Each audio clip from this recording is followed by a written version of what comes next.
We begin in the name of God, the compassionate and the merciful. All praises be unto the Most High God, the Lord of all creation, the compassionate and the merciful. Master of the day of judgment, it is you who we worship. It is from you that we get all of our help. Guide us on the straight path, the path of those who thou hast blessed, not those who have incurred your wrath or those who have been led astray. Family, I hope that you're doing well. I hope that you're doing well on this beautiful Sunday. Overcast, a little nippy out there, but not as cold as it has been. So my family and I, we went to go see Mufasa Friday night, and it motivated me, it inspired me. I was going to do a video today on Mufasa, but I was like, not enough people have probably seen that movie yet. So I was like, well, let me scale it back and talk about the first movie.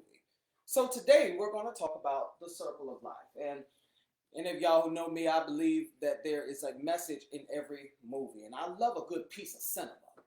And I tend to see, messages in movies. And so I was like, well, let's talk about The Lion King today. And I was going to talk about same thing as last week. I was going to talk about something completely different today. And then I was like, I kind of like to just go with the flow of my intuition with certain things. Sometimes you can have in mind what you want to see and what you want to talk about, and then Spirit just tells me to talk about something else. So today, I want to talk to you all about the circle of life. Now, everyone's familiar with the 1994 film, The Lion King. And I want to start by, let's just first talk about the lyrics of the song. Okay, let's just talk about the lyrics of the song. So, from the day we arrived on the planet and blinking stepped into the sun, there's more to be seen than ever could be seen, more to do than can ever be done.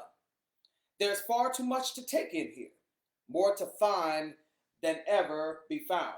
But the sun rolling high through the sapphire sky keeps great and small on the endless round. It's the circle of life, and it moves us all through despair and hope, through faith and love, till we find our place on the path unwinding in the circle of life. I feel like I should say, may God add a blessing to the reading. But no, so let's talk about it. From the day we arrive on the planet, from the time that we come from nothingness into creation, from non-existence into existence, from the day we arrive on the planet and blinking step into the sun. So also symbolizing that coming from darkness into light. Okay, there's more to see than ever be seen when we start to come into life. There's so much in this life we'll never see it all. More to do than could ever be done. When you think about all the things that there are to do in this life, there's more to do than can ever be done.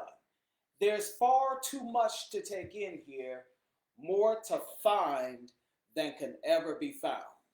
So, talking about the endless exploration of the journey of life, that whatever can be found is here to find, but we'll never find it all. But the sun rolling high through the sapphire sky keeps great and small on the endless round, talking about the rotation of the earth, that the sun's gravitational pull keeps the sun and all the planets in their proper alignment on a revolution cycle, that we have our own internal cycle and we're cycling around the sun. So it says it's the circle of life and it moves us all. So none of us can escape the cycle of life, the cycle of eternity. In my previous video, I discussed the 12 universal laws. And one of those universal laws is the law of cycles. Everything repeats. The law of rhythm is also what it's called. Everything ebbs and flows in a pattern. Everything follows a cycle of life, death, creation, destruction. Everything repeats. I know that this may sound a little far-fetched, but time is not a linear thing. It is not a straight line. Time actually repeats itself over and over and over again. Even if you don't want to go as far as say reincarnation, Everything in life that we see repeats. The seasons, us, everything repeats. The weather, your day-to-day schedule, the the cycle of plants, what you need to do to maintain a home. Every aspect of your life, your thoughts, they cycle. You have an initial thought, you carry it out, you push it out, and then you evaluate its effectiveness, and then you come up with another thought. Even your thoughts have a cycle. Everything ebbs and flows in a cycle. And so, what the circle of life is talking about is we need to come in oneness, in my favorite word, we need to come into oneness with the cycle of all things that are. It's the circle of life, and it moves us all through despair and hope. Through the tragedy, we find hope. Through life's difficulties, we learn to persevere. Through faith and love, till we find our place on the path unwinding. Through faith and love. Through faith, we find out what love is. This can be utilized in a religious standpoint, but also the actual definition of love requires you to have faith in it. When you fall in love with someone, you don't have any guarantees that they'll love you back. You have no guarantees if it's even worth your effort and energy. You don't know what's on the other end of 10 years down the road. You just step out into faith and just, love requires a level of vulnerability that requires faith in it. I must trust you. I must believe in you, even if you don't believe in yourself. Through faith and love, we find our place on this path unwinding. So a path that is continuously unwinding is eternal. That the journey of life is never absolute. That it's always changing. It's always unfolding, always revealing more to find that can never be found. So when we talk about the movie itself, we start with the opening of Simba being born. And he's living his life, and then he starts one of the first songs, well, the second song that is sung in the movie is I Just Can't Wait to Be King. When we were kids, we couldn't wait to be adults. We couldn't wait to grow up and have our own stuff and have our own car and be our own boss. And we thought that that's what being an adult was like until we became an adult. Then now that we've become an adult, I don't want to be king no more. Because I don't want to be king anymore. I don't want to be an adult anymore. Sometimes I do miss the carefreeness of it all. Just being able to just wake up and just watch my Saturday morning cartoons and not have to pay no bills and not have to worry about stress and having people depend on me and meeting workplace requirements. He was saying, I just can't wait to be king. We all thought that when we were Simba's age. I just can't wait to be an adult. I just can't wait to grow up. But now that we're grown, life hits us with such a strong reality. The question is, do we like it here? And so the reality of it all comes and hits you, and then we start thinking about death. And one of my favorite moments in the movie, one of my two favorite moments in the movie, was that Simba talked to Mufasa about mortality, the reality of death. And Mufasa's response was that death pretty much comes for us all, but death is never final. That I'm always here with you and I'm always looking down. I'm always with you to look down and guide you. And this actually runs deep into African spirituality in the sense of there is no death in the sense of the word, that we are separated from our ancestors. Now think about it. I mean, we carry their DNA, we carry their blood, we carry their genetic markers. There's a physical aspect of them, even if you don't want to look at the spiritual component. There's a physical component of our ancestors that remains with us, that we carry with us. Not only that, we have thoughts, we have memory, which is also energy, that we carry with us. This is the reason why it is imperative that you know your relatives and that you tell stories to your children and your children's children of those who came before them, so that there is a connection to those who have tread this path that we are now journeying called life. And so now that we think about that, we are in childhood and we're growing and we're trying to understand what life is and we're learning how to interact with life. Now you have deception, scar. There's always a deceiver lurking. That's one thing that I've noticed in life. There's always the spirit of deception. And ain't it crazy how Scar was his uncle, but was the most envious of him? Sometimes the people that hate on you the most are closest to you. Sometimes people know how to be fake and make you think that they care, but they really don't. Going back to the lyrics of the song, it said, through despair and hope, through faith and love, till we find our place on the path unwinding. Through despair and hope. We cannot, one of the things that's in the circle of life is despair. And through despair, either we stay in despair or we find hope. And nothing more tragic than losing your loved one and then being there to witness it. And the deceiver comes in. How could you do this? This is your fault. Run away, never return. Because sometimes people can see something in you that you don't even see within yourself. And they're threatened by it. And so by any means necessary, they'll try and get you out of the way, get you out of alignment, get you looking from something that is other than who you are. So some of them runs away, trying to bury his past in his past. He comes across Timon and Pumbaa, who teach him the principle of Hakuna Matata, which means no worries.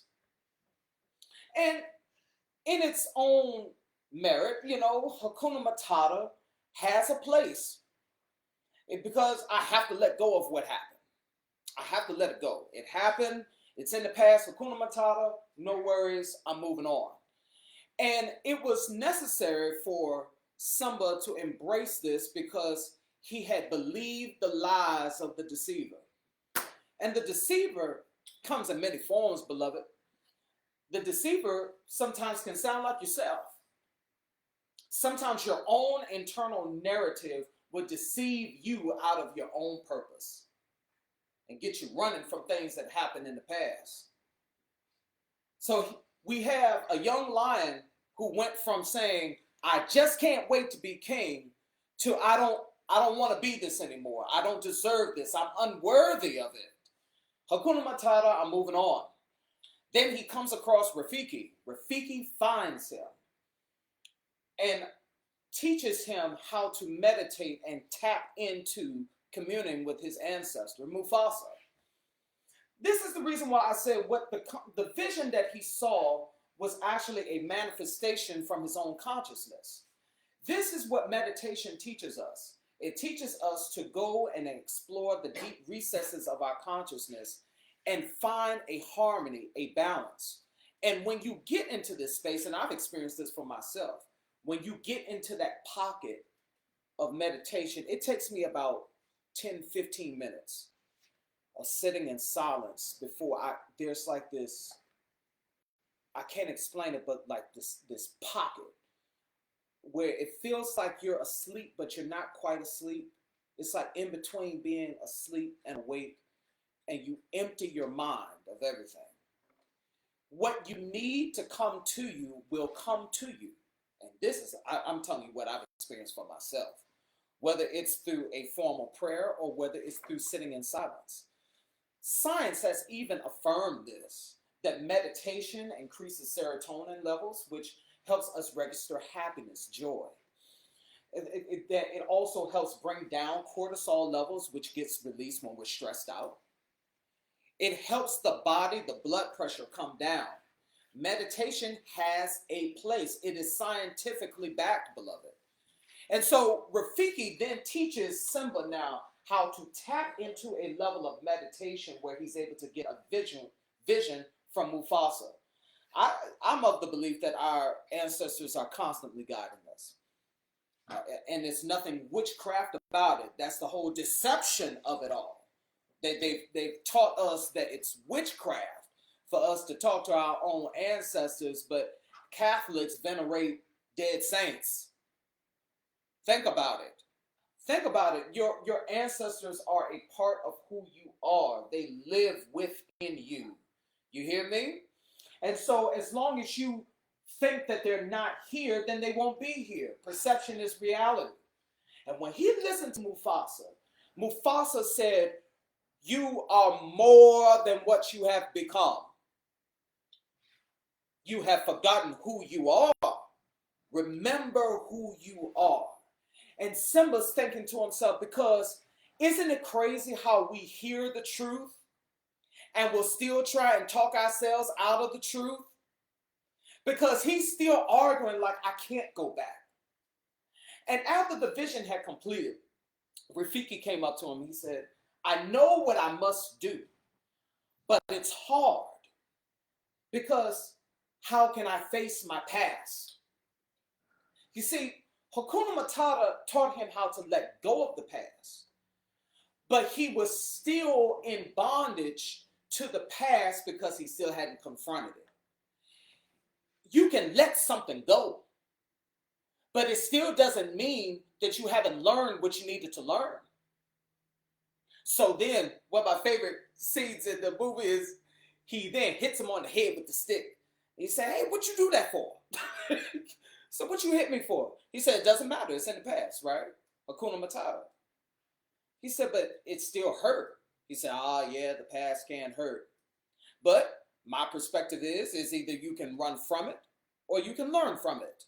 And then he swung at him again, and then he ducked. He said, "You see, now what is it that you're going to do?" And then Simba then takes off and runs back to the Pride Lands.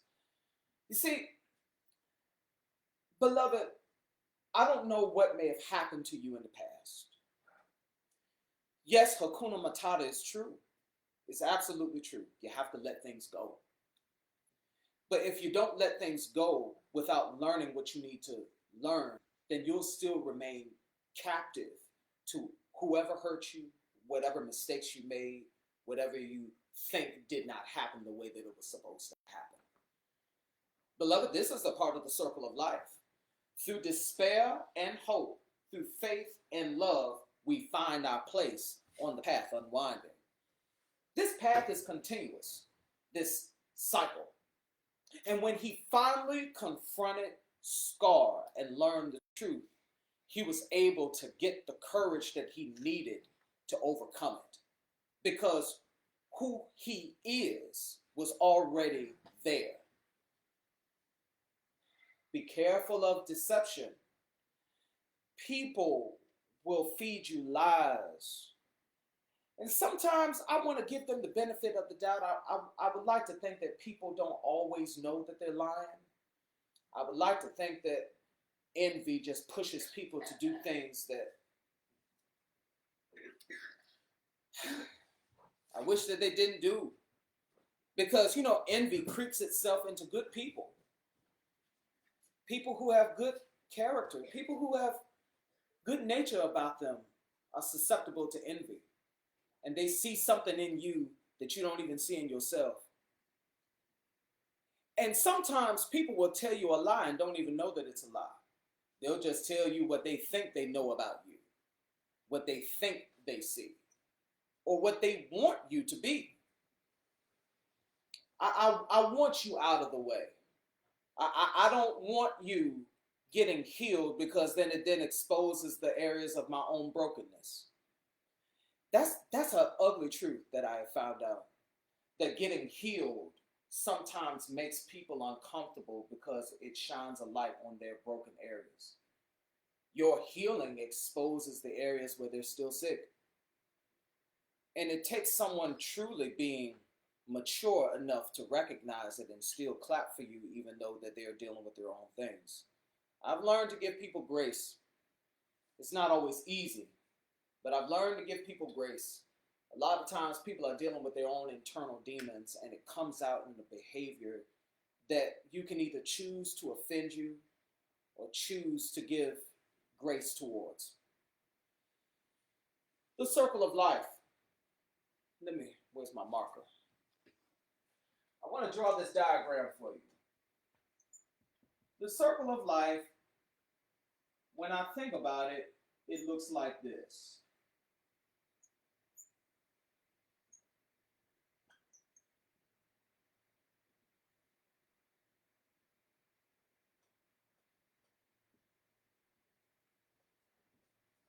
You have birth, then you have growth, you have life, you have death, and then you are born again.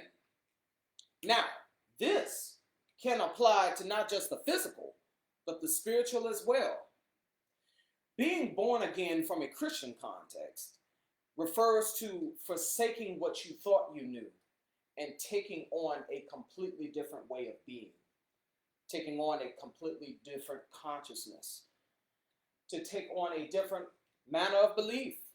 I believe this, but I am shedding the old me, and I am becoming something new.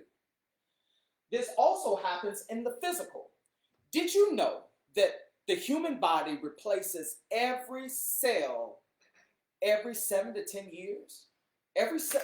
You are a completely different you every 7 to 10 years. Your cells have their own circle of life. Did you know that? So 7 to 10 years from now, I literally will have recreated myself again without even thinking about it. It's just something that's there. You understand what I'm saying? And so not only is it with that, let's look at history. Whenever we shed an old consciousness and adopt something new, we overcome death and are reborn again. We grow, we apply it, and then there's death to the old, and then new comes in. So, beloved, don't fear change. The only thing constant in life is change. The only thing that will repeatedly happen over time is change. If you're in a position where everything has remained the same, then you're not growing. If you're in a position where everything is the exact same way that it has been before, if you're in the same level of hurt this year that you were in this time last year, you have not grown. You are not traveling the road, you're staying stationary. And I don't know if fear is making you stay stationary. I don't know if someone's hurt or the hurt that you have received is keeping you stationary. Simba went to a place that was comfortable. Let's unpack that. The place that Simba went to was comfortable. So I don't have no reason to leave. Why do I have to walk into a purpose and face a past that's ugly that makes me deal with aspects of me that I don't want to deal with? Why? Because what's in us requires us to be whole. Purpose in life requires us to really be whole. To really find what meaning there is in this life. You have to have the courage to be healed and to be whole and to deal with whatever hurt you. And I'm not saying that it's easy, beloved. It's just required for your own peace. Because even though Simba was comfortable with Timon and Pumbaa in that oasis, in that area that he was in, he still felt unfulfilled. Catch that. There was still a part of him that knew this is comfortable, but I know I'm supposed to be doing more. So finding our place in the circle of life requires me to grow and to live. and know that I must die to the old me to be born again. This even happens in the physical. Now, Mufasa explained it from a very practical biological sense. You know, we eat the antelope eat the grass, and when we die, we become the grass, and then we complete the circle of life. That's true. That's absolutely true. And it's also true in the mental standpoint. There's a birth of a thought. I take care of that thought. I nurture it. I read books and I study to help it grow. I think about how I can apply it, and then I push it out into reality. And then eventually, nothing lasts. The effects of that thought and action eventually end. And then I must come up with a new thought to create a new pattern of behavior or anything that you want to do. Okay? So thoughts are in a cycle. Your spiritual growth is in a cycle. Your healing is in a cycle. You may cut yourself today, but that wasn't the first time you've cut yourself. Come on, Zoe. Anyway, these children. Yeah, I'm talking about you. Anyway, so the circle of life, thing I want you to catch with this, beloved, is that each area in the circle of life has its own cycle within it. So there are cycles within cycles.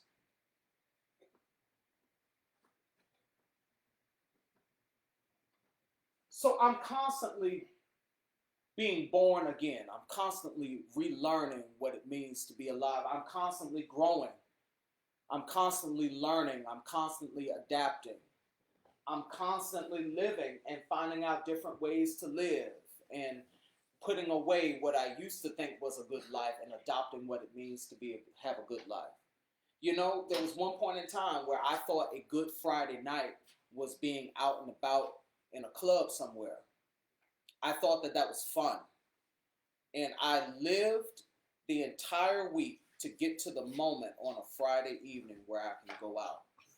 Now, as I've gotten older, I've learned that being at home with my family and playing some games and just sitting up and watching a little Netflix and being at peace and knowing that we're good, that is fun. So you're constantly relearning different ways to live. What's reality for you now is not going to be the same reality for you 10 years from now. There are cycles within each of these cycles. I learn different things that I have to die to every day. I have to die to arrogance. I have to die to... Oh, I'm trying to think all this, because there's a couple of things in my head right now that I can say, I need to die to that. I need to die to poor eating habits. I need to die to depending on myself for everything and learn how to ask for help. So we're constantly learning. We're constantly being reborn into new aspects of us. So I want you to take away from this video, beloved, is that we are all in this circle, this cycle of life. And it fuels us. It gives us meaning to this life. That nothing ever really ends. We have an opportunity to do it again and again and again and again. And from the spiritual standpoint, there is no death. Life, it always finds a way to come right back around. Now, that's me from a spiritual standpoint. I believe that everything, that all of our ancestors, that God, all of it is here. Nothing has died. Everything is here. Everything is, because we're all one big thing. We are all connected. We are all one, beloved. We're all one. Everything is here. And so everything that you want is right here. That works for the good and the bad. If you want to remain frustrated, angry, tired, envious, that's here too. All you got to do is just meditate on it and it will be your reality. Until you learn to find hope out of your despair and through faith find love and disconnect yourself from the past while learning from the past. In other words, I don't have to put myself in a position to get hurt again. So I have to disconnect myself, but I also have to learn as well. This is the cycle, beloved, because I promise you, you're going to get hurt again. And how do you respond? So these cycles, they're supposed to eventually, the path to becoming the best you requires the courage to endure cycles that you may not like, but learn, grow, and live. The last thing that I want to give you before I end. Oh, thank you, Angie. Thank you. I just came up with this morning. Glory be to God. Glory be unto God. I wanted to draw a picture before you real quick.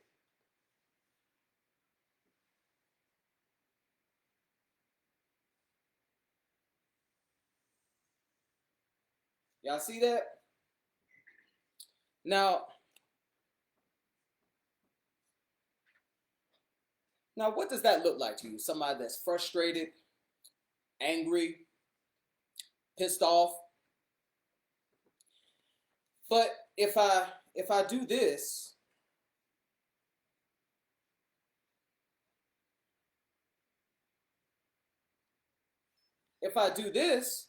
I have now changed the picture.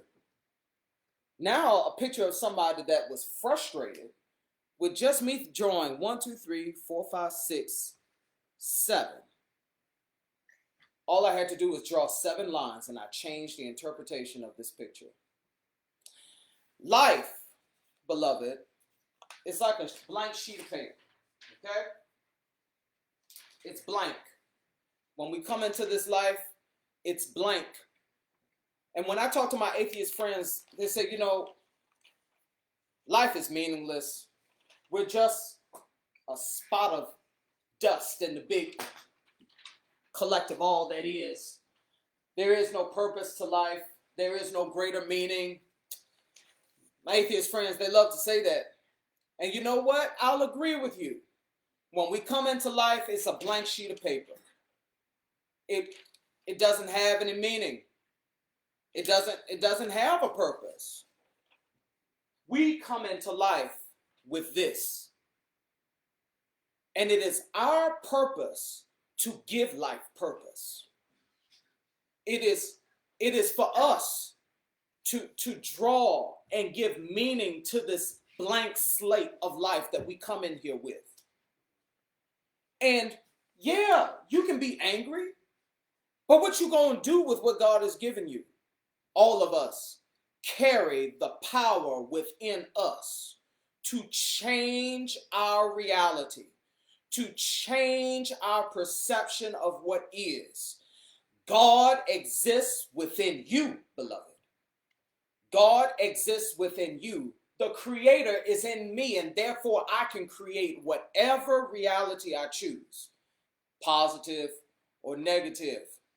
So as you are on this path unwinding in the circle of life, I want to encourage you to face your past, connect with your ancestors, ignore deception, even if it comes from the people most closest to you.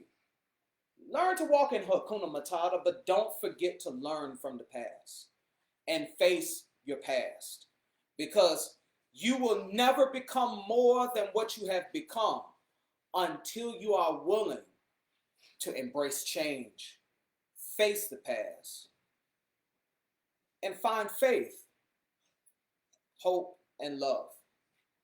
Until the next time, beloved, God's peace be upon you always.